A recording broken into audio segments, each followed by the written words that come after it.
Wassalatu wassalamu ala Rasulillah Muhammad ibn Abdillah wa ala alihi wa sahbihi wa man wala. Subhanaka la ilma lana illa ma 'allamtana innaka antal alimul hakim. Rabbi shrah li sadri wa yassir li amri wahlul 'uqdatan min lisani yafqahu qawli. Amma ba'du. Alhamdulillah, sahabat-sahabat semuanya yang saya muliakan, kita hari ini dipertemukan Allah Subhanahu wa taala dalam acara seminar yang membahas mengenai surga. Surga kita di bumi. Semoga Allah Subhanahu wa taala menjadikan kita ahli-ahli surga, para peraih-peraih surga, baik di dunia hingga di hari akhirat nanti. Seperti apa surga? Di mana surga itu letaknya? Di manakah surga itu yang bisa kita cari di dunia ini? Itu yang akan kita bahas insya Allah.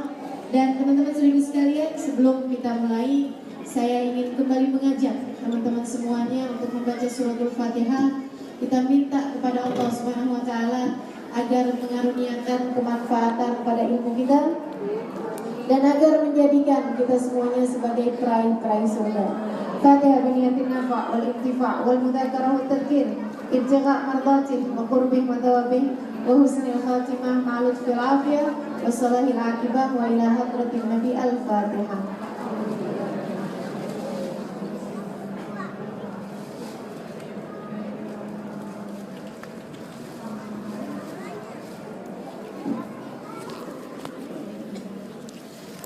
Baik, teman-teman saudara sekalian saya muliakan, saya mau diri ya Mbak Bidadari.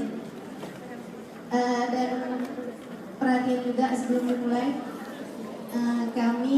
saya dan beberapa rekan-rekan yang lain seperti Mbak Bidadari, Mbak Dian dan teman-teman yang lain juga mungkin yang menggunakan cadar adalah karena kami tidak ingin terlihat laki-laki yang bukan mahram dan tentu saja terlihat oleh yang bukan suami kami gitu ya, bukan mahramnya suami. Jadi ketika kita berada di tempatnya perempuan, kita buka. Namun seperti yang tadi saya sampaikan, tujuannya adalah untuk tidak terlihat. Karenanya saya berharap teman-teman memaklumi hal tersebut. Bagi semua yang mengambil foto tidak diperkenankan. Jadi yang udah buruk gimana nih? Dilihat ya. Iya. Jadi mohon untuk tidak mengambil foto, juga untuk merekam video. Kalau yang mau ngambil suara aja dipersilahkan. Saya bagusan suaranya kok daripada mukanya. Suaranya juga biasa-biasa aja. Baik teman-teman sekalian saya muliakan, yuk kita mulai bahas nih urusan sama surga di bumi ini. Saya dulu semasa kecil seringkali menganggap bahwasanya surga itu urusannya ada pada kebahagiaan akhirat. Dan kalau kita mau dapat surga di akhirat, di dunianya nih harus berada di neraka. Dulu pemahaman saya seperti itu. Kalau kamu mau bahagia di akhirat, di dunianya harus menderita. Seolah-olah istilah bahwa berakit-rakit dulu, berenang-renang ke tepian, bersusah-susah dahulu, berbahagia kemudian, itu benar-benar terlaksana di dunia kita ini. Dalam artian, kalau kamu mau masuk ke surga di sana, kamu harus masuk neraka dulu di sini. Di dunia siap-siap aja, siap-siap banyak nangis, siap-siap banyak menderita, siap-siap banyak merana, siap-siap hidupnya penuh dengan ujian, cobaan, gak pernah ketawa, gitu ya. Siap-siap bersusah-susah, menderita-derita di dunia, untuk kemudian kamu baru berbahagia kelak di hari akhiratnya. Dulunya saya menyangka fakta hidup seperti itu. Tapi ternyata sesudah saya belajar rada lamaan, habis pesantren demi pesantren, sampai kemudian berguru di Daruz Zahra Tarim Hadramaut Yaman, belajar dari orang-orang yang luar biasa, ulama-ulama yang mendunia, belajar dari Habib Zain bin Smith Madinah, belajar dari Hubabah Maryam, belajar dari Hubabah Nur, belajar dari begitu banyak ulama-ulama yang saya temui di sepanjang kehidupan saya yang sudah tua ini. Teman-teman sekalian, saya mendapatkan fakta hidup itu ternyata beda. Dunia ini adalah contoh kecil dari kebahagiaan mutlak di akhirat. Dunia ini adalah sekeping surga dari surga mutlak di sana. Dunia ini adalah DP-nya. Dunia ini adalah bagian mukanya, adalah sampelnya, adalah contoh kecilnya. Semakin kamu bahagia hidupnya di dunia, semakin kamu sudah berada di surga di bumi ini, bersiap-siaplah untuk surga mutlak di sana. Sekali lagi saya ulangi, teman-teman saudara sekalian, semakin engkau berada di surga di dunia ini, itu pertanda engkau akan memasuki surga kelak di hari akhirat nanti. Namun semakin kau menderita hidupnya di dunia, semakin kau bersedih, bermuram durja selama kau hidupnya di dunia, semakin kau tersiksa dalam hidupmu di dunia ini, maka bersiap-siaplah untuk siksaan demi siksaan pedih kelak di hari akhirat nanti. Hidupmu di dunia ini adalah contoh kecil dari kehidupan mutlak di hari akhirat nanti. Maka pastikan di dunia ini kau berada di surga. Pastikan di dunia ini kau berada dalam kebahagiaan. Pastikan di dunia ini engkau menebarkan kesenangan demi kesenangan yang diperkenankan Allah Subhanahu wa Ta'ala. Saudara sekalian yang saya muliakan, bahkan cirinya nabi, seorang rasul yang diutus oleh Allah Subhanahu wa Ta'ala, itu definisinya oleh para ulama adalah rajul, seorang laki-laki. Nabi Muhammad, Nabi Isa nggak ada yang perempuan ya. Semua nabi syaratnya harus laki-laki. Pun syaratnya juga sudah tertutup dengan adanya Nabi Muhammad SAW. Jadi nggak ada orang sekarang cita-cita jadi rasul. Nggak ada, nggak mungkin kesampaian karena udah ditutup tuh masa-masa kenabian dengan terutusnya Nabi Muhammad SAW. Nabi-nabi di zaman Nabi Adam sampai dengan zaman terakhir adalah seseorang manusia diutus oleh Allah Subhanahu wa Ta'ala ke atas muka bumi ini untuk memberitahukan kepada umatnya sa'adatad darain, jalan kebahagiaan hidup dunia dan akhirat. Sekali lagi ulangi, teman-teman saudara sekalian yang saya muliakan, para rasul, para nabi-nabi yang diutus oleh Allah Subhanahu wa Ta'ala ke atas muka bumi ini, diutus oleh Allah Subhanahu wa Ta'ala untuk memberitahukan kepada sekalian umat sa'adatad darain, jalan kebahagiaan hidup dunia akhirat. Jalan kebahagiaan hidup dunia akhirat, bukan jalan kesengsaraan di dunia menuju ke akhirat. Bukan jalan sengsara dunia menuju surga akhirat. Bukan. Jalan kebahagiaan hidup dunia dan akhirat. Maka yang mengikuti Nabi pastilah adalah orang-orang yang hidupnya berbahagia dunia sebelum kelak berbahagia di hari akhirat. Karena mereka terutuskan untuk kebahagiaan hidup dunia dan akhirat.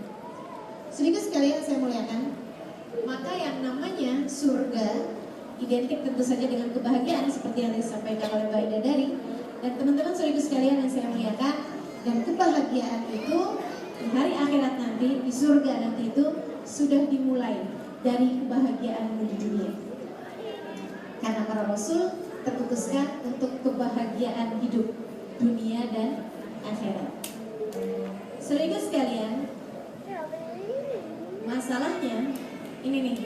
Sebelum saya lanjutkan, saya harus menyamakan frekuensi. Menurutmu kebahagiaan itu apa?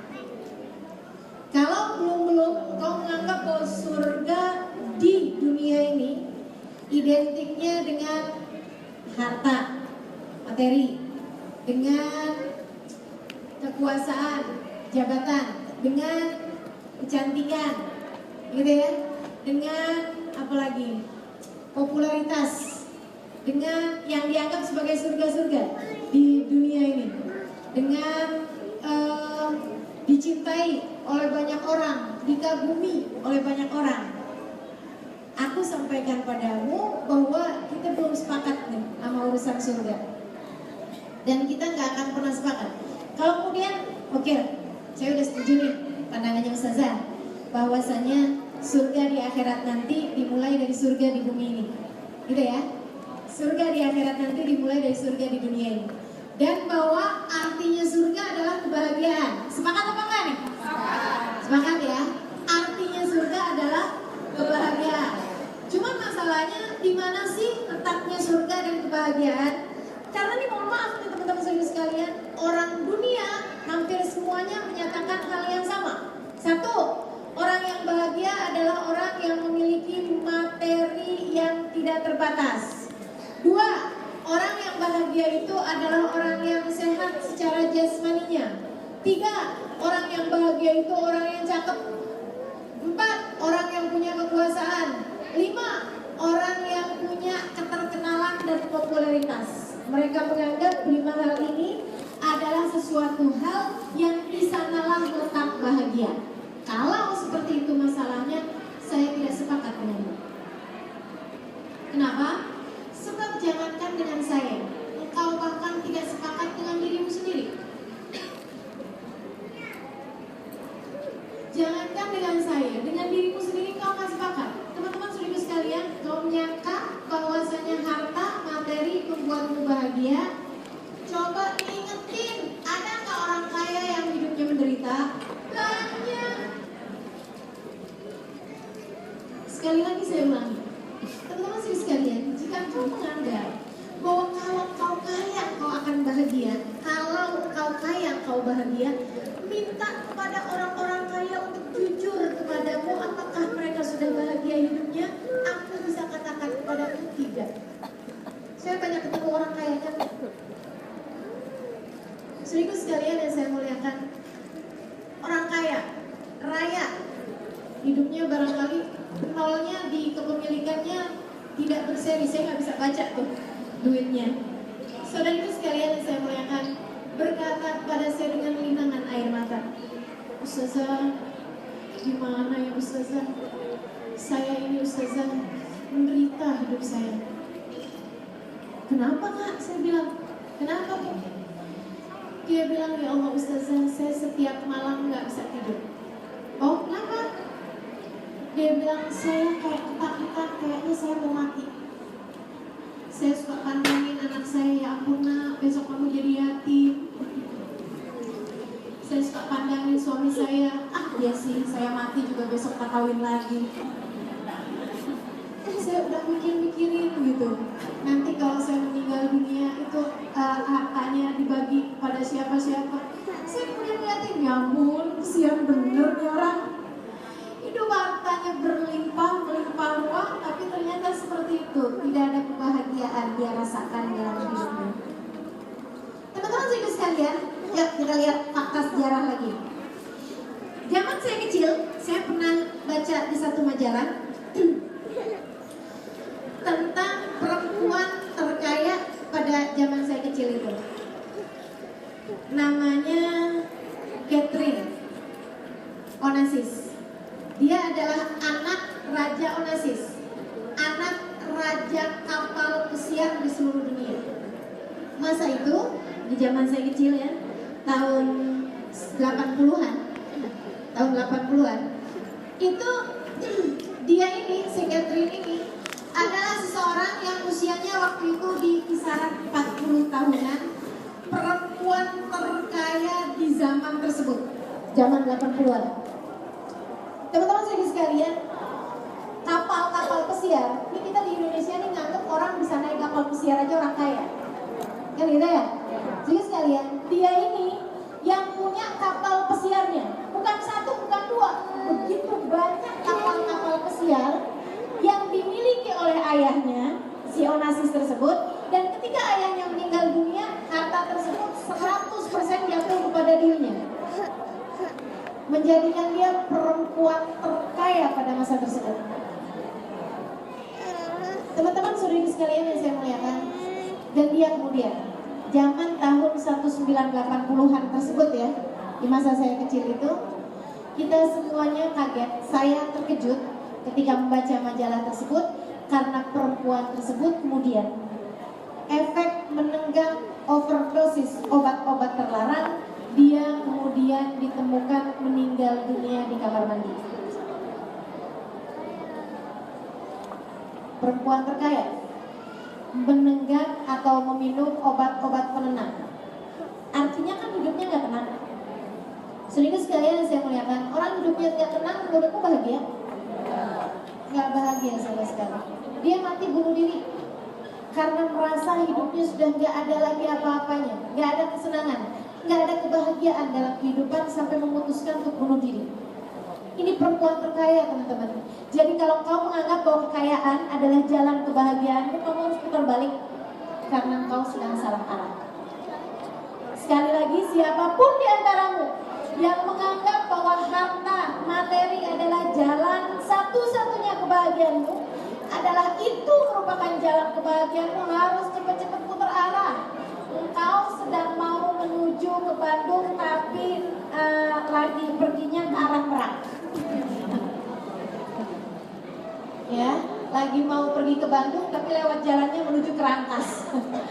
Jadi mesti gimana nih? Mesti cepet-cepet putar arah karena kau gak akan ketemu si Bandungnya tuh kalau jalannya ke arah sebelah sana. Sehingga sekalian, dia waktu meninggal dunia meninggalkan seorang anak kecil, perempuan, namanya Athina Onassis. Teman-teman sehingga sekalian saya muliakan, si Athina ini umurnya belasan tahun waktu itu.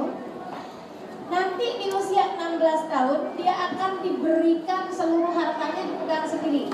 Tapi masa itu masih pemerintah yang pegang karena belum usianya boleh pegang uang, masih dikendalikan.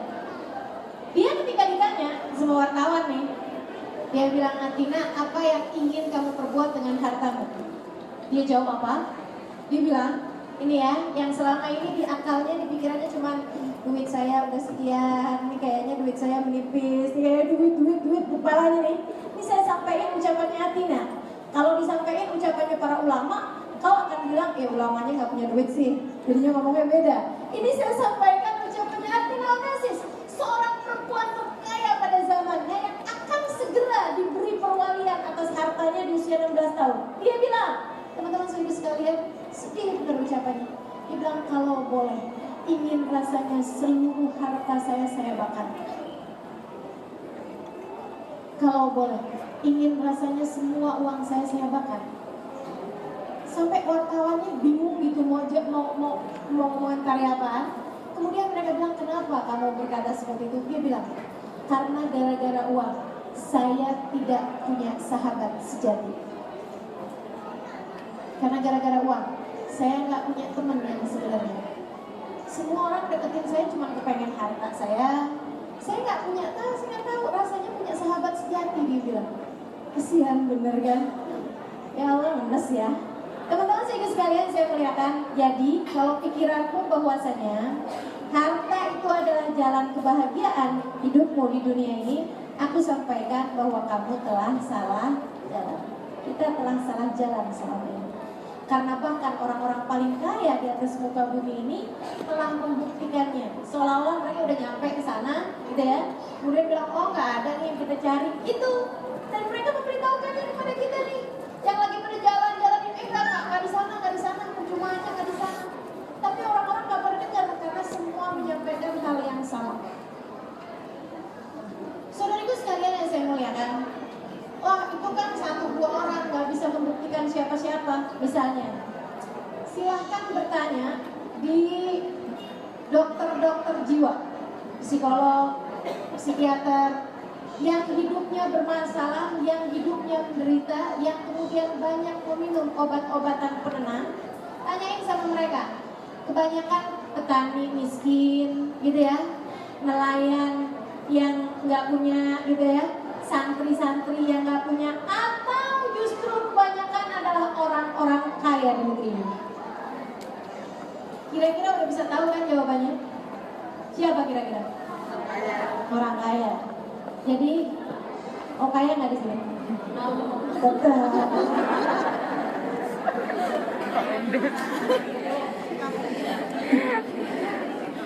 Rupa-rupanya kekayaan bukan jalan kebahagiaan hidup di dunia ini ya.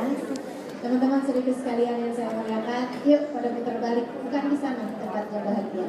Asli, sebelum kamu terus-terusin jalannya di para orang-orang kaya baru, jika ada di sini yang menganggap bahwa di sana letak kebahagiaanmu, putar arah, tidak di sana letak kebahagiaan. Oke, baik.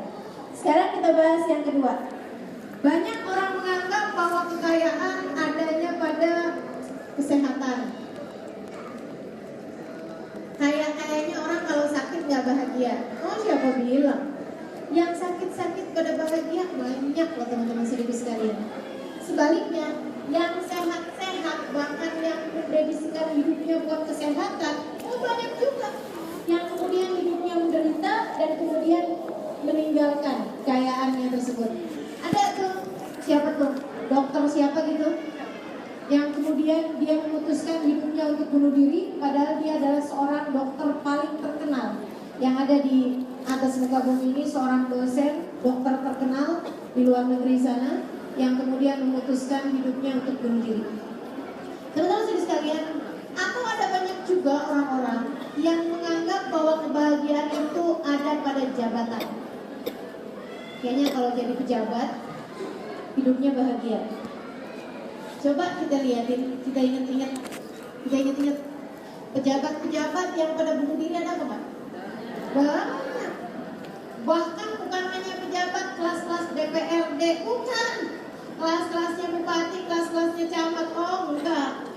Bahkan yang kelasnya presiden, kelasnya perdana menteri, kelasnya raja-raja, banyak di antara mereka yang kemudian menghabisi nyawanya dengan bunuh diri karena merasa tidak bahagia.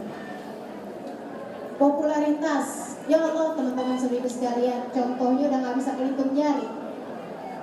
Siapa yang kemarin perempuan Whitney Houston? Kemudian itu kan overdosis. Siapa lagi? Robin Williams yang baru-baru. Komedian loh dia, komedian, bukan komedian.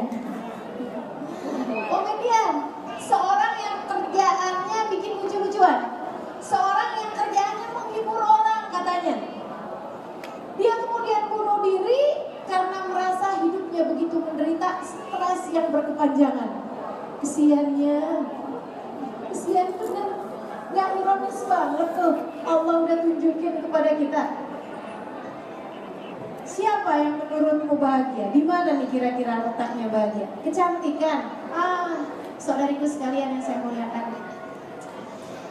Orang-orang yang kemudian berlomba-lomba mencari kecantikan dengan segala macam rupanya, sampai ada istilah tanam benang. Wah, rame-rame orang tanam benang. Bukannya. Ada lagi sulap alis. Waduh, udah tuh. Semua orang tuh. Saya tiap di majelis kayaknya zaman-zaman itu setahun 2 tahun yang lalu ya, hampir semua yang menanya, Ustazah hukumnya sulap alis apaan sih? Kayaknya mereka kepengen banget gitu dengar saya jawab halal gitu. Kepengen banget mereka dengar saya bilang boleh gitu. Nah orang udah saya bilang haram aja mesti ada yang ngerjain. Ya Allah, sulap alis. Nggak terima alisnya yang disulap, bibir pula yang disulap. Sulap bibir, saya sampai berpikir aja. Ini kok mau-maunya gitu ya, mukanya disamain sama kain. Itu ceritanya salon apa mesin jahit? Kenapa bisa jadi ada tanam benang lah, sulap alis, lama-lama nih ada mukanya diobras, dineci, pasangin bordir, lama-lama ya Allah, begitu obses terhadap kecantikan. Teman-teman sekalian, sampai di tingkatan yang membuat saya udah menurut saya sebagian perempuan-perempuan nih tergila-gila urusan kecantikan sampai di tingkatan yang obsesi. Obsesi yang bagaimana? Obsesi yang sudah dekat ke arah penyakit kejiwaan menurut saya. Menurut saya sebagian orangnya seperti itu. Udah sampai kayak nggak normal gitu. Saya pernah ketemu dengan seorang perempuan. Emang sih jujur aja, saya ngeliat mukanya kelihatannya masih sangat muda mukanya. Tapi kalau saya melihat foto-foto keluarganya gitu ya, kayaknya udah tua aneh gitu. Kalau melihat foto suaminya, foto keluarga gitu, kayaknya umurnya 50 tahunan, pantes-pantesnya.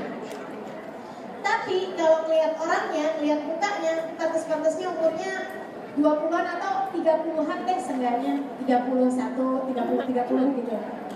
Saya ngelihat bahkan saya sama dia tuh ini mukanya masih muda lagi gitu. Saya ngobrol-ngobrol sama dia, saya tanyain, Mbak umurnya berapa sih? Saya bilang gitu. Terus dia bilang, umur saya 52 Ustazah. Berapa? 52 tahun. Ya ampun, muda banget gitu kulitnya. Serius sekalian, malamnya saya dapat cerita nih. Saya dapat cerita nih malamnya dari temennya dia gitu ya. Yang undang saya ketemu sama dia itu gitu kan. Dia bilang, Ustazah tahu nggak? Tadi tuh yang perempuan yang ngobrol sama Ustazah tadi pagi. Dia kenapa? Habis ngerjain operasi plastik. Operasi ngangkat kulit muka.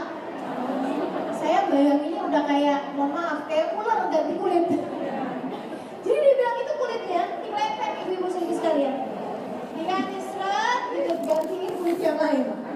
Saya sebagai orang Fiji yang belajar Fiji berapa tahun gitu ya, yang bertahun-tahun belajar ilmu Fiji, saya malah jadi mikirnya gini, ini hukum wudhunya gimana, hukum sholatnya gimana, hukum mandi wajibnya gimana, karena kulitnya dia yang ini bukanlah kulitnya dia yang aslinya. Langsung bayang-bayang tuh, ya ampun, itu kan kayak dilapisin, kayak melapisin kulit wajah gitu ya. Langsung kebayangnya segala macam. Terus apakah suci gitu si kulitnya tersebut itu, apakah kulit dari bahan-bahan yang suci? Udah kebayangnya langsung segala macam tuh di pikiran saya. Teman saya cerita, dia bilang itu Ustazah, operasinya itu diadakan, dia bilang oleh seorang dokter sengaja datang dari Amerika cuma buat operasiin dia doang. Kebayang berapa duitnya tuh? Berapa duitnya tuh buat operasi kayak begitu? Terus dia bilang, Ustazah, habisnya operasi itu selama kurang lebih 2 bulan nggak boleh kena air mukanya. Orang yang memilih buat mukanya nggak boleh kena air selama 2 bulan, menurutku orang yang normal enggak kan? Kebayang kita kalau sehari aja nggak kena air muka kita kayak apa rasanya? Enak apa enak? Soalnya sekalian yang saya muliakan, ini 2 bulan nggak boleh kena air mukanya. Itu gimana ceritanya? Nggak mandi ya, nggak tahu saya. Mandi kali badannya tuh mukanya warna air gitu judulnya. Habis gitu, saya yang lebih terkejutnya lagi. Dan itu Ustazah, sesudah dia melakukan operasi plastik seperti itu dengan mukanya, dia nggak boleh ketawa. Saya bilang berapa lama? Seumur hidup. Ya.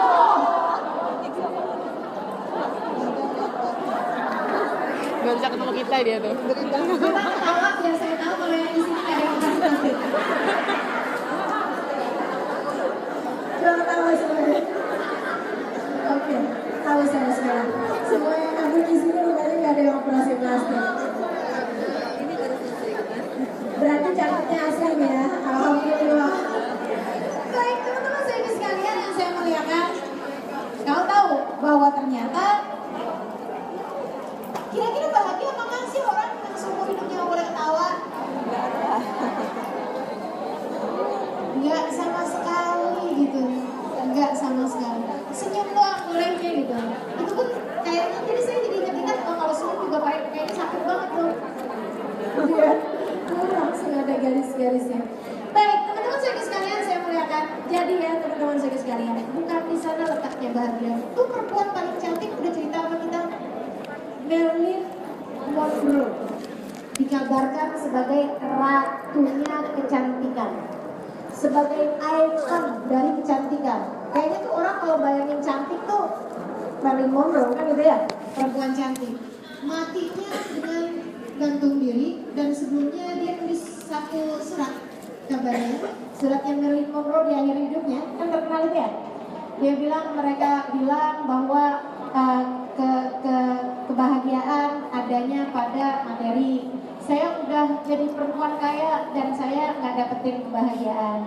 Mereka bilang kebahagiaan adanya pada popularitas. Saya kemudian menjadi sangat terkenal dan saya bilang bahwa ternyata di sana tidak ada kebahagiaan. Orang bilang bahwa kebahagiaan adanya pada kecantikan dan saya dikabarkan sebagai perempuan paling cantik, namun saya tetap merasa kesepian dan tidak merasa bahagia.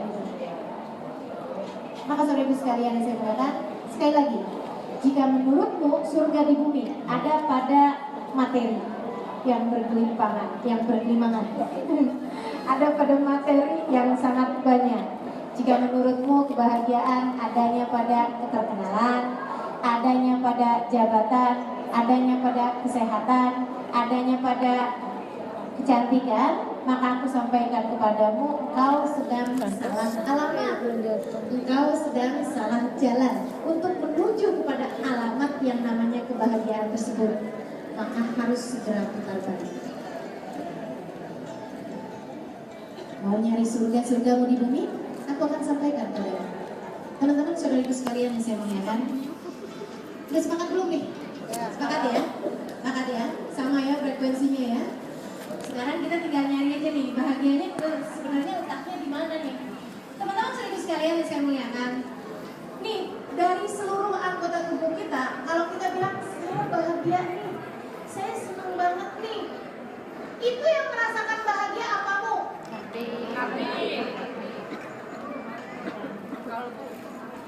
Apamu teman-teman? Hatimu. Baik. Yang merasa bahagia itu bukan mata, bukan telinga, bukan kulit, ya, bukan mulut, bukan, tapi adalah hatimu. Ketika seseorang sedang berbahagia, ya Allah, makan, kita sering kebayang, makan enak adalah makannya orang yang sedang sangat lapar, gitu kan ya? Dan hatinya bahagia. Orang yang sedang sangat lapar tapi hatinya menderita karena sedang cemburu sama suaminya misalnya. Ibu-ibu nih, lagi lapar banget ceritanya, udah bayang-bayang, kayaknya mie ayam enak nih. Misalnya gitu ya, kayaknya bakso enak segar nih. Lagi lapar pula, begitu kan ya? Tahu-tahu sore-sore dia ada dapat telepon dari seorang perempuan yang mencari suaminya. Misalnya, bilangin ya, nanti saya kangen. Bisa.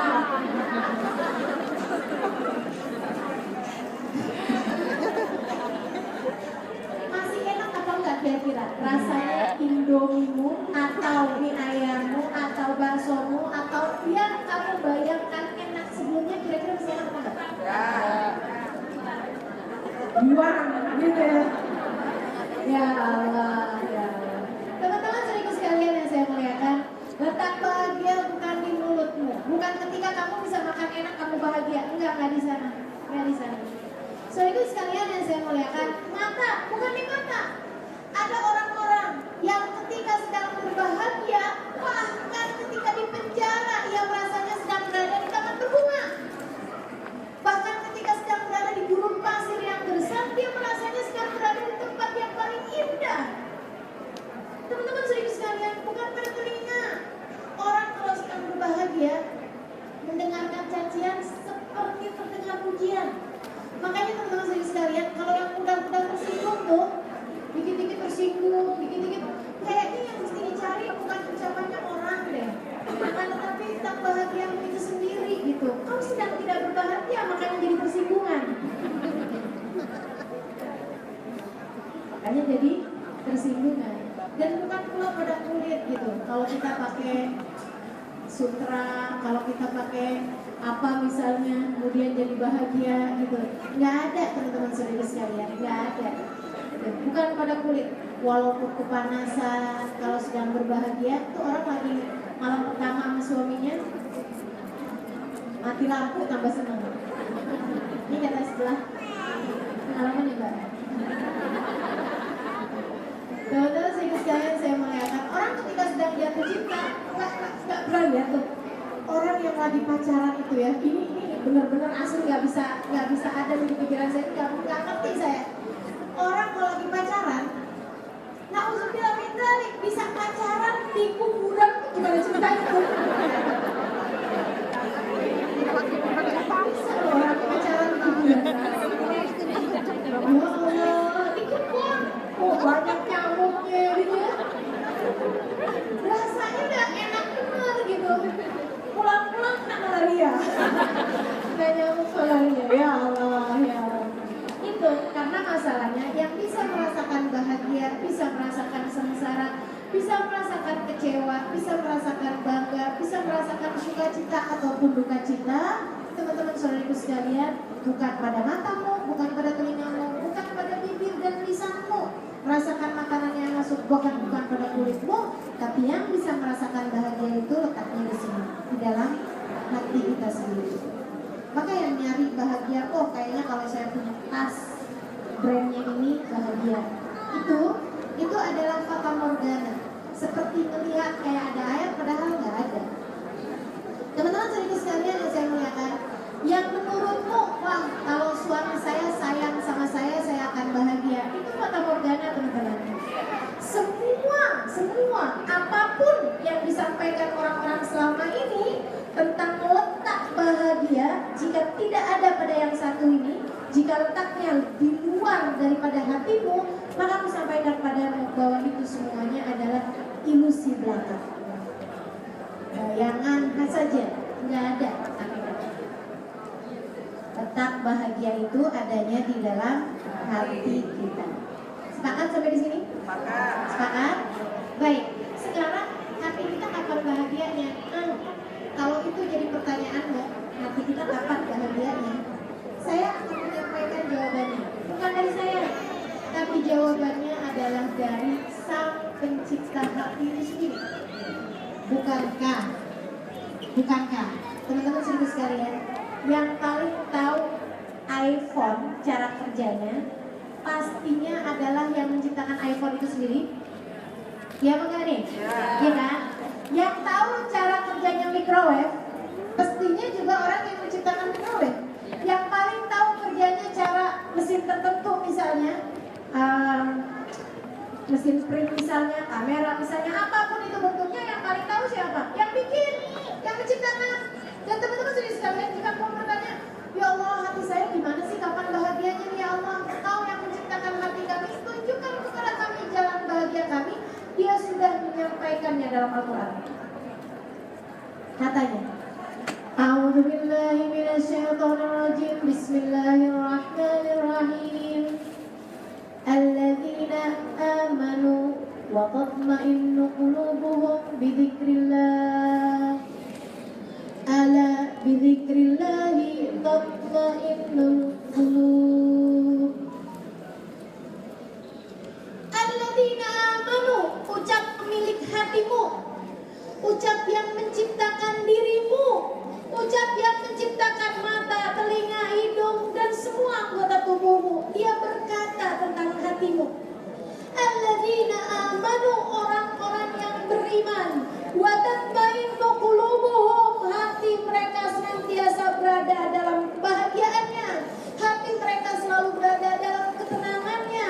Bidzikrillah, karena mereka senantiasa mengingat Allah. Kemudian menegaskan, ala, ketahuilah, bidzikrillahi tatmainnul qulub.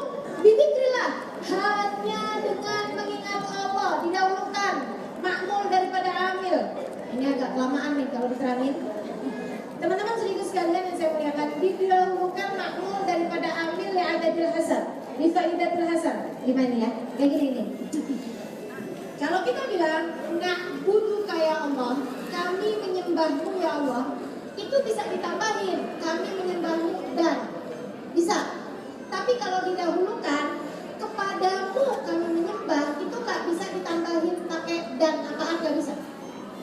Jadi kalau didahulukan sesuatu daripada pekerjaannya, gitu ya, daripada pekerjaannya didahulukan makmulnya, didahulukan kata keterangannya daripada pekerjaannya, didahulukan objek daripada subjek, itu adalah untuk memberikan faedah hanya dia doang. Makanya ketika kita bilang dalam sholat kita, dalam Fatihah kita nggak bilang na'buduka wa nasta'inuka, tapi hati kita bilang iyyaka na'budu wa iyyaka nasta'in.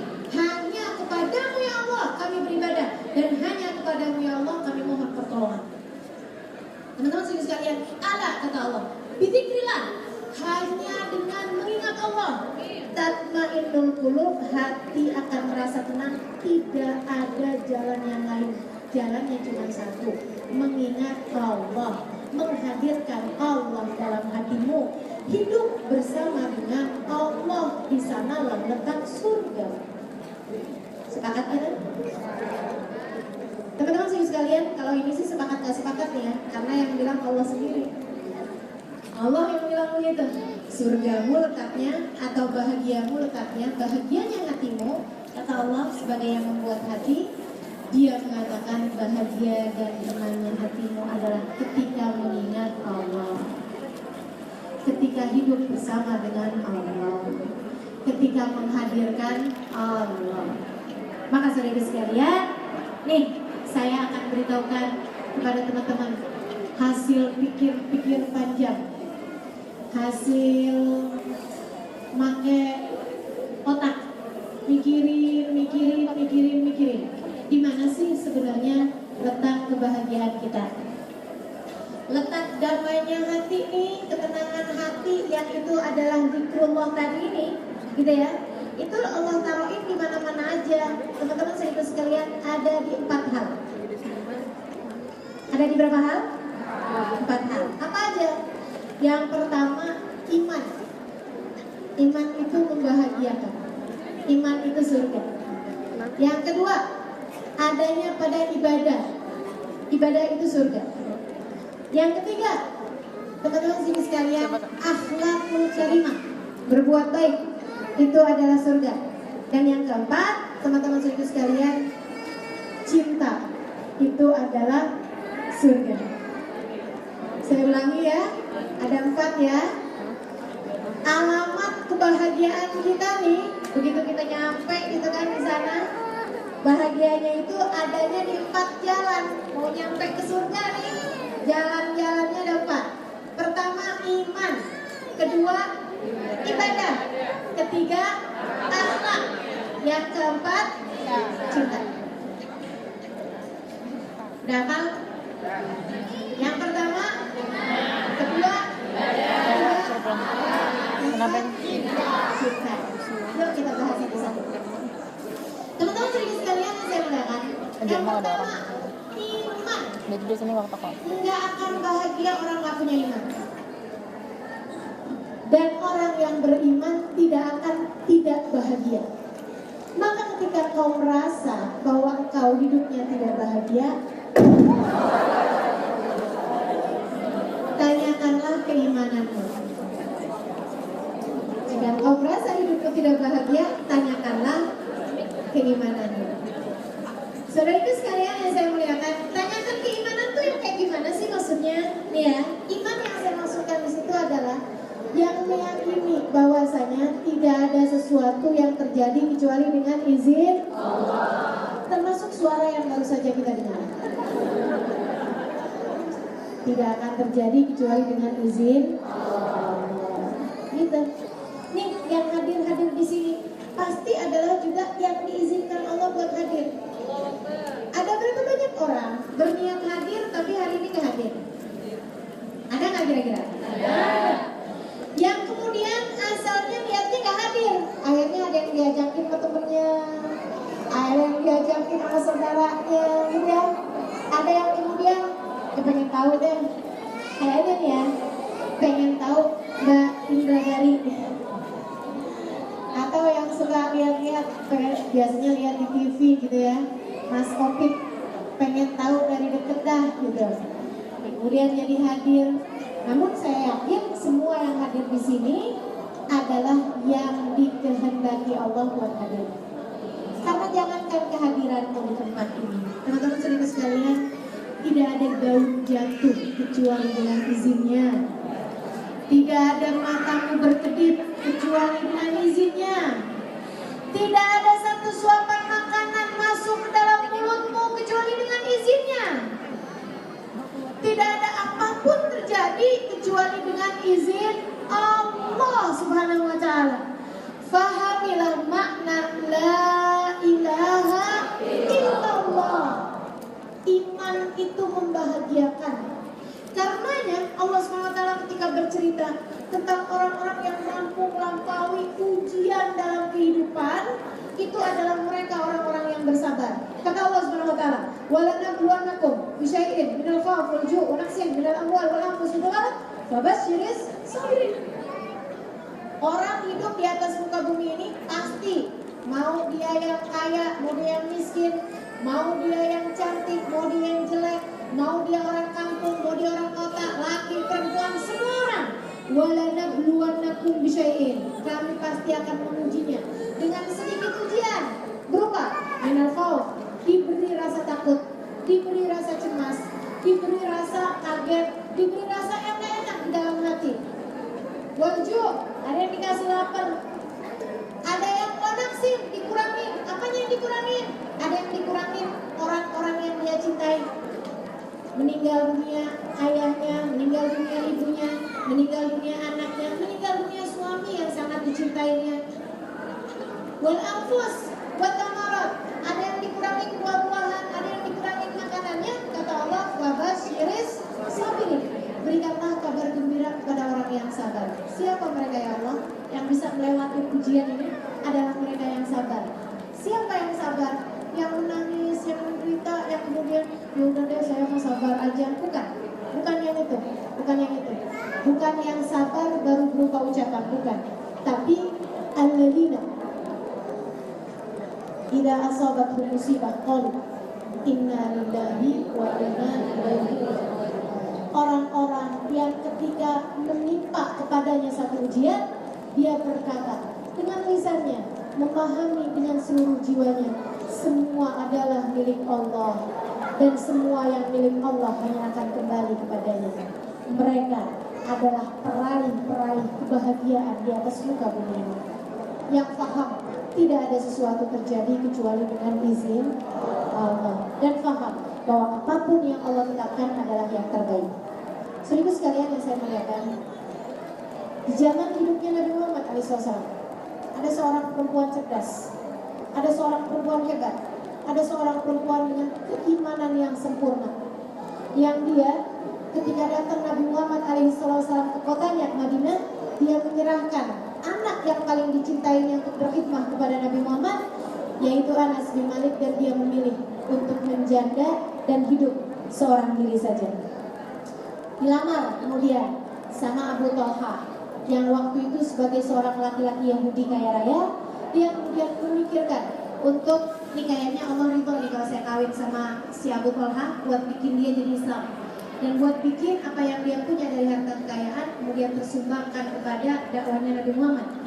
Dia kemudian menerima lamaran Abu Talha sesudah bermusyawarah dengan Nabi Muhammad SAW dan meminta mas kawinnya Islamnya Abu Talha. Cerdas dia, menjadikan suaminya sebagai ladang yang menuju surga Allah Subhanahu wa taala. Saudara sekalian saya muliakan, Abu Talha pun Islam, dan Islamnya bagus karena kemudian berada di bawah didikan istrinya nih, yang istrinya luar biasa benar imannya, takwanya, berimannya kepada Allah Subhanahu wa taala, menjalankan syariat agama Allah, dan ia pun merupakan istri yang sangat-sangat solehah, menghargai suaminya, menjadikan suaminya berada di atas kepalanya. Teman-teman saudara sekalian saya muliakan, setahun 2 tahun menikah belum punya anak, lama nungguin kemudian hamil juga. Hamil melahirkan seorang anak laki-laki yang sangat-sangat lucu, sangat-sangat cakep, sangat-sangat tampan. Jadi sekalian yang saya muliakan, sampai ketika anaknya lagi lucu-lucunya, lagi belajar berdiri, lagi belajar tata, belajar jalan, lagi terfitnah hati orang tuanya, lagi bahagia luar biasa menyelimuti rumah mereka karena tawanya, karena tangisnya sang anak tersebut. Satu hari suaminya mau pergi keluar kota untuk urusan dagang. Anak sedang dalam keadaan sakit panas waktu itu. Suaminya bilang, "Duh gimana nih, saya pergi apa enggak nih?" Istrinya bilang, "Kerjain Bang, gak apa-apa, gak jadi masalah. Allah bersama dengan kita semua." Suaminya kemudian pergi. Biasa nih, misalnya perginya 3 hari gitu ya, akan datang, kalau berangkat hari ini 3 hari lagi akan datang. Biasa datangnya di jam-jam malam. Saudara sekalian, suaminya pergi, besoknya anaknya meninggal dunia. Namun sang ibu, Sulaim namanya, perempuan ini yang memahami alladzina idza asabatuhum musibah qalu inna lillahi wa inna ilaihi rajiun. Segala sesuatu milik Allah dan hanya akan kembali pada Allah Subhanahu wa taala. Dia paham. Aku cinta pada anakku, namun anakku bukan milikku, ia adalah miliknya Allah. Sebagaimana semua yang ada di sini seharusnya memahami. Kau cinta kepada suamimu, tapi suamimu bukan milikmu, dia adalah miliknya Allah. Kayaknya nggak enak gitu jawabnya. Saya ulangi pertanyaannya. Jika kau mencintai suamimu, saya tahu kau cinta pada suamimu, akan tapi sampaikan padamu suamimu bukan milikmu, ia adalah miliknya Allah. Ada legaan sekarang ngomongnya. Teman-teman saudara sekalian, saya muliakan tubuhmu, kamu mencintaimu tentu saja, akan tapi disampaikan padamu, ia bukan milikmu, ia adalah miliknya Allah. Gak usah yang jauh-jauh deh. Handphone yang ada di tanganmu, dia adalah bukan milikmu, dia adalah miliknya Allah. Dia adalah miliknya Allah. Kalau kemudian hilang, berarti dia kembali kepada kita. Kalau suamimu hilang,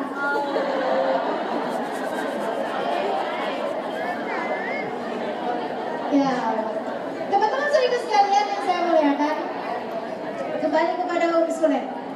Begitu anaknya meninggal dunia, dia sendiri yang memandikan jenazah anaknya, dia sendiri mengkafani anaknya, dia kemudian yang menguburkan anaknya. Teman-teman saudara sekalian, belakang rumahnya dikuburin anaknya. Dia kemudian bilang sama semua keluarganya, dia bilang, tolong ya, jangan ada yang ngabarin tentang kematian anak saya kepada suami saya, kecuali saya sendiri. Biarin saya sendiri yang nyampein kabarnya. Mereka mengiyakan.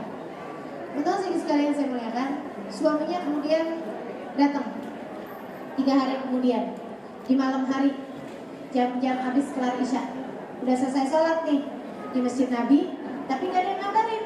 Karena ingat nih pesannya Ummu Sulaim.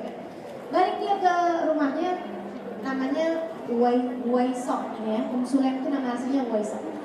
Dia kemudian pulang ke rumahnya, dan teman-teman saya sekalian, ketika dia pulang ke rumahnya, Sulaim sudah dandan, udah mandi, udah cakep, udah dandan, udah masak duluan ya baru dandan duluan baru masak kan jelek lagi. Sudah masak, udah rapi gitu ya. Makanan yang paling disukai sama Abu Talha. Dia kemudian dandan, dia cakep-cakep, dia pakai baju terbaik yang dia punya. Dia dandan dengan cara terbaik yang dia punya, yang dia tahu Abu Talha pasti menyukainya. Abu Talha datang, baru masuk aja habis ucap salam, dia langsung nanya, gimana kabar anak kita? Katanya Sulaim, huwa ada mayakun, alhamdulillah, anak kita sekarang jauh lebih tenang. Yang jauh lebih tenang, udah meninggal. Teman-teman sekalian saya muliakan. Habis itu kemudian Abu Talha pun, Ummu Sulaim pun kemudian merayu sebagai seorang istri, gini gitu mencumbunya, sampai kemudian, maaf ya teman-teman, malam hari tersebut mereka pun kemudian berhubungan intim. Habis hubungan intim mereka mandi, habis selesai itu kemudian dipanas-panasin makanannya, mereka makan. Udah nih, udah lagi makan, udah lagi tenang-tenang, kenyang, zahir dan batin. Ini ya, iman macam apa yang dimiliki oleh Ummu Sulaim sampai dia bisa menjadikannya begitu kuat, begitu tegar, begitu bahagia hatinya, sampai bisa memberikan kebahagiaan dan bisa menghilangkan kesengsaraan dan kesedihan dari orang yang berada di sekelilingnya. Habis kenyang, udah, Ummu Sulaimnya kemudian sambil senyum-senyum gitu nanya, Abu Talha, saya mau diskusi nih sama kamu nih. Apaan, Abu Talha? Kalau misalnya ada tetangga kita nih minjemin barang nih Abu Talha, habis itu udah berapa lama gitu dia ambil barangnya, Bagaimana menurut kamu Abu Talha? Tangga nih minjemin barang, terus habis 1 hari nih nggak mau ngambil lagi tuh barang. Bagaimana menurutmu? Kata Abu Talha, ini balikin. Abu Talha, masalahnya saya udah terlanjur cinta nih sama tuh barang, udah terlanjur sayang sama di barang ini gitu. Boleh nggak saya pertahankan? Ya nggak boleh Ummu Sulaim, itu kan punya dia, balikin. Gimana ya Abu Talha? Boleh nggak saya keberatan gitu mau balikinnya? Nggak boleh, kamu harus balikin dengan suka hati. Iyalah, barang kan punya dia, bukan punya kamu. Nggak boleh keberatan gitu, nggak boleh saya tahanin gitu berapa lama lagi. Nggak boleh, kamu mesti balikin. Lagian ya Ummu Sulaim, kamu nih kayak perempuan nggak ngerti aja. Kan saya yang mualaf. Maksudnya saya kan yang Islamnya baru, kamu udah lama Islamnya. Masa urusan kayak gini aja kamu nggak ngerti? Mestinya kamu tahu Ummu Sulaim, balikin dengan lega hati, dengan senang hati, karena itu barang bukan punya kita. Gitu Abu Talha, iya. Terus dia bilang, Abu Talha, bukankah anak kita adalah titipan Allah? Maksud kamu? Abu Talha ihtisib, Abu Talha yang sabar, mintalah pahala kepada Allah. Anak kita sudah diambil kembali oleh pemiliknya, dan kita harus merelakannya dengan lega hati Abu Talha, dengan lapang hati seperti yang kamu bilang tadi. Abu Talha langsung diri, merah padam mukanya. Jadi maksud kamu anak kita tuh mati? Dan kamu bisa-bisanya dandan, dan kamu bisa-bisanya masak. Perempuan gak punya hati, kamu Muslim. Keluar dari rumah, banting pintunya. Panas banget dia, kesel banget gitu. Marah banget gitu. Ya ampun, tuh Muslim. Gila bener. Anaknya meninggal dunia. Dia bisa kayak gitu. Coba lihatin, bayangin teman-teman sekalian. Orang yang bahkan dalam kesedihan, kepedihan hati, dia bisa sampai sebegitu kuatnya, masih tetap kebahagiaannya tidak hilang. Bahkan dengan kesedihan hati yang luar biasa tersebut, siapa mereka ini? Adalah orang-orang yang paling beriman yang ada di atas muka bumi, yang faham bahwasanya segala sesuatu tidaklah kita memilikinya.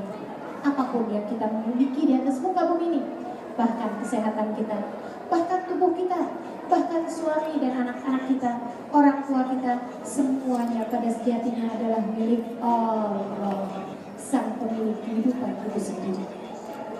Berimanlah, maka engkau akan bahagia.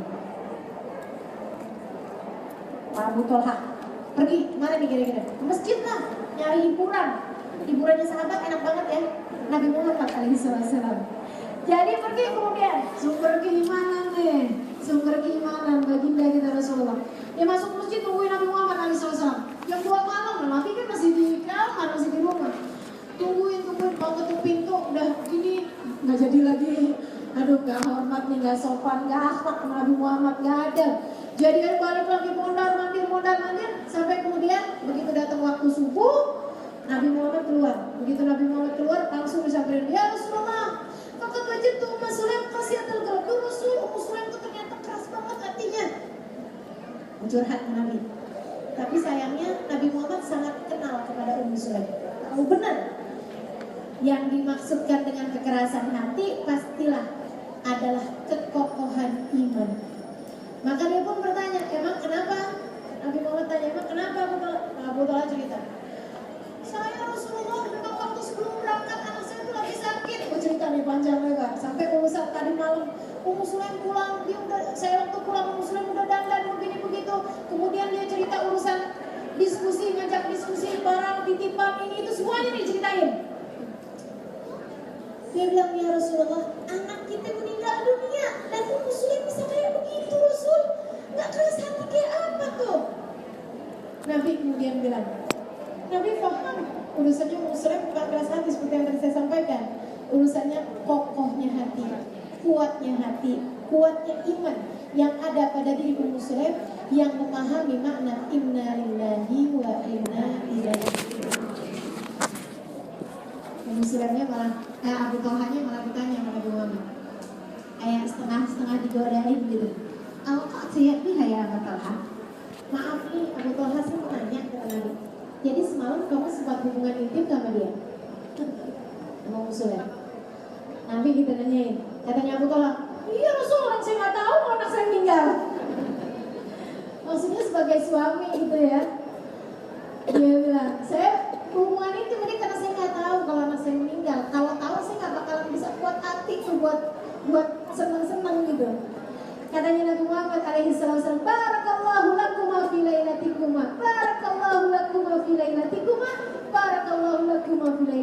Semoga Allah kasih berkah pada malam kali ini. Semoga Allah kasih berkah pada malam kali ini. Semoga Allah kasih berkah pada malam kalian ini. Teman-teman saudaraku sekalian, berkah doanya Nabi Muhammad, Ummu Sulaim hamil.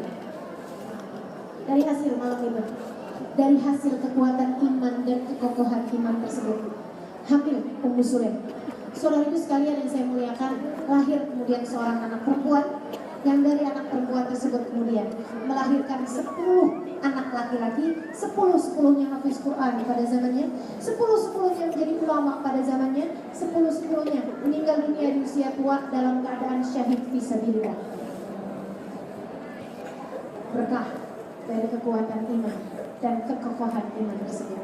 Yuk teman-teman saudaraku sekalian yang saya muliakan, ketika engkau sedang bersedih hati, tanyain apa yang membuatmu sedih hati. Adakah sesuatu terjadi tanpa izin Allah? Gak ada.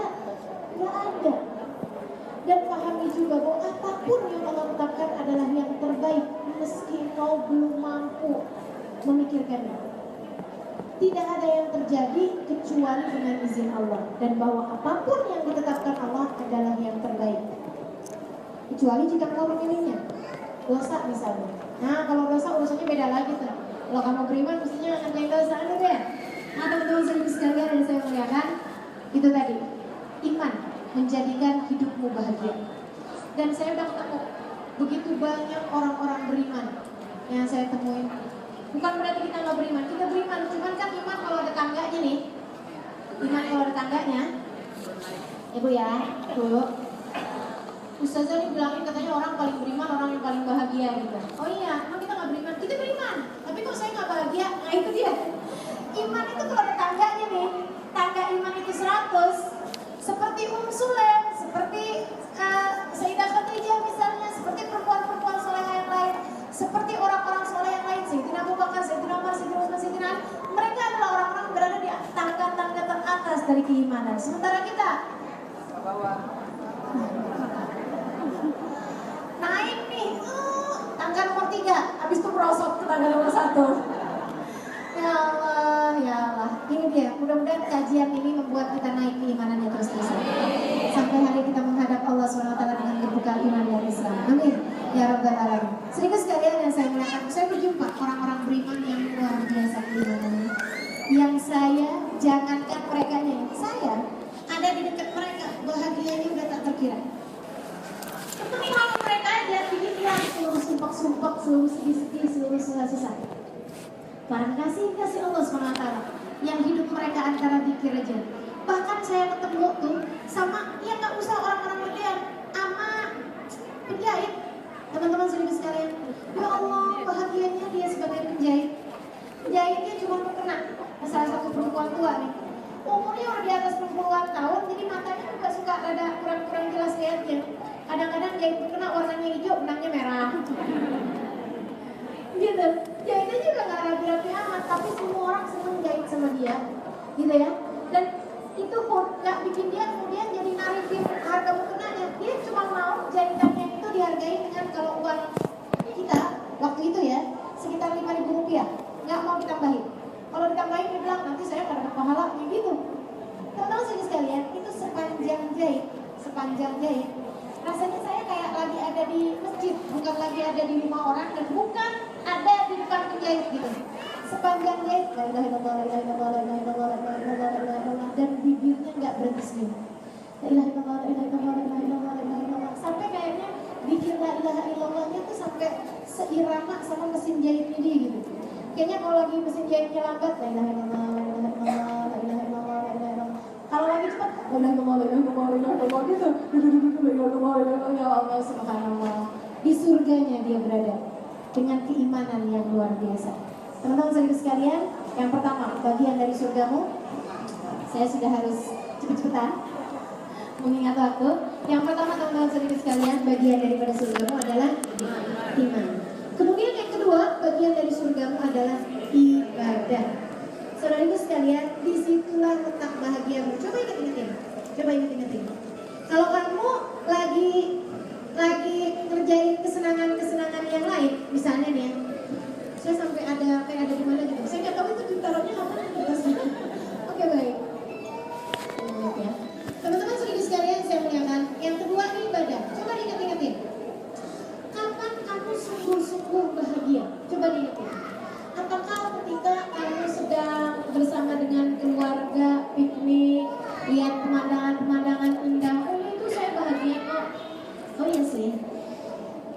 bahagia juga. Tapi coba bandingkan.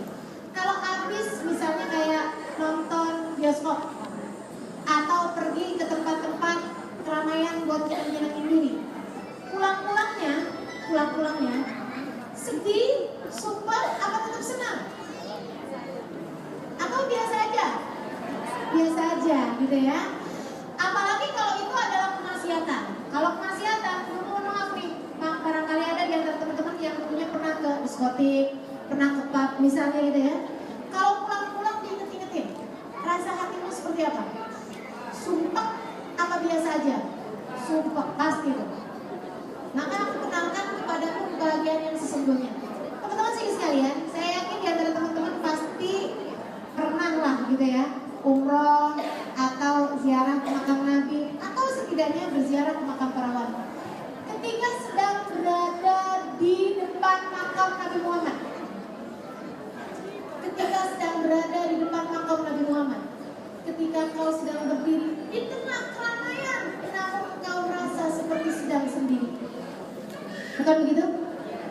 Ketika kau sedang berada di tempat yang sebenarnya kalau dilihat secara duniawi, secara lahiriah, kau berada dalam keadaan yang tersiksa, dorong-dorong orang, pukul-pukul orang, kan begitu? Di Raudhatul Syarifah depan makam Nabi Muhammad alaihissalam. Namun engkau sepertinya sedang merasa berada dalam sebuah kenikmatan tak terhingga. Dan engkau kemudian berucap, Assalamualaikum ya Rasulullah, Assalamualaikum ya Nabi Allah, Assalamualaikum ya Habibullah. Kami adalah umatmu wahai Rasulullah. Allah telah sampaikan kami untuk berziarah kepadamu wahai Rasul. Maka jangan pernah tolak aku sebagai umatmu. Bahagia atau sedih? Bahagia. Sesudah-sudahnya, setiap kali engkau ingat, bahagia atau sedih? Bahagia. Subhanallah, kebahagiaan yang tidak ada taranya. Baik, bahagiaan yang tidak ada taranya. Teman-teman saudara sekalian, ketika engkau sedang tawaf, bahagia atau nggak bahagia? Bahagia. Kebahagiaan yang setiap kali kau ingat habisannya besok-besoknya, bahagia atau sedih? Bahagia. Karena itu adalah nikmatnya bahagia. Ibadah itu bahagia. Ketika kau sedang tahajud, ketika habis selesai tahajud kau mengadahkan tangan, ketika kau membaca Al-Quran. Makanya teman-teman saudara sekalian, orang-orang yang paling bahagia di atas muka bumi ini adalah orang-orang yang ibadahnya luar biasa. Saudariku sekalian saya muliakan, yang baca Al-Qurannya sudah merasakan kenikmatan. Seperti Sayyidina Utsman bin Affan, beliau mengatakan, Innal mu'min la yattali' minal Qur'an, la yashba' minal Qur'an. Orang mukmin pasti gak akan pernah merasa kenyang dari membaca Al-Quran. Yang habis berasa kenyang berarti baca Quran, habis itu pengen lagi baca Quran. Itu orang mukmin. Ini kalau kita merasa berat baca Al-Quran, bahkan jika ada di antaramu berbulan-bulan gak baca Al-Quran, tanyakan pada dirimu, mukminkah aku sebenarnya? Saudara itu sekalian saya muliakan, ibadah di sanalah letaknya surga. Dan jika kau ingin merasakan nikmatnya ibadah, mulailah dengan merasakan nikmatnya surga, mulailah dengan mendekatkan diri dengan ibadah.